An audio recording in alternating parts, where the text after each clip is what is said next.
Amici di Calcio Napoli 24, siamo nel ritiro di Di Maro con i tifosi azzurri che hanno accolto il Napoli e c'è un tifoso d'eccezione, Antoine dalla Francia. Ricorderete Antoine che a Firenze durante Fiorentina-Napoli ebbe quell'increscioso episodio della maglia messa a rovescio da parte dei tifosi della Fiorentina. Antoine, come stai? Bene. Bene, sei pronto a vedere i giocatori, li hai visti adesso passare, no? E chi è il tuo giocatore preferito di quest'anno? Su chi punti? Dvaravskhelia. Come l'hai detto, vai? Dvaravskhelia. Alla francese. Intanto c'è anche la mamma che si chiama? Celia. Come ti chiami? Buon nome. Sì. Celia. Celia? Celia. Ah, Celia. Antoine e Celia. Tuo padre ha detto che non c'è.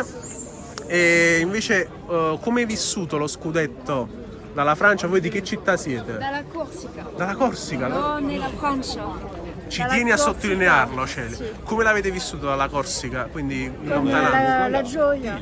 La gioia. Siamo andati Eravamo qua là. Ma lui è il nonno?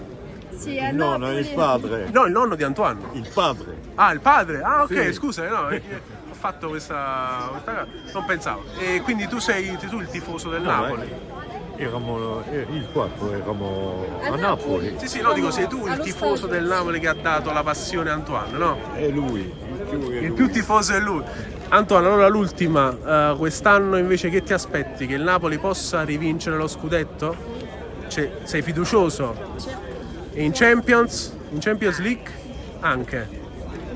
Mi dici un Forza Napoli in francese, vai. Forza Napoli. Allez, Antoine. Forza Napoli. Voilà. Antoine e Celia litigano per su cosa dire, vai, ditela insieme, vai. 1, 2, 3. Forza Napoli. Grazie mille Antoine, dammi il 5. Ah, farai parte del Summer Camp, vedo, del Napoli, giusto?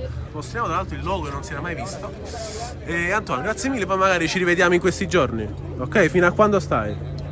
Domenica. Fino a domenica, vabbè, comunque ci rivedremo. Grazie mille Antoine, saluta alla mamma, al papà e a tutta la Corsica, che non è Francia, ricordiamo.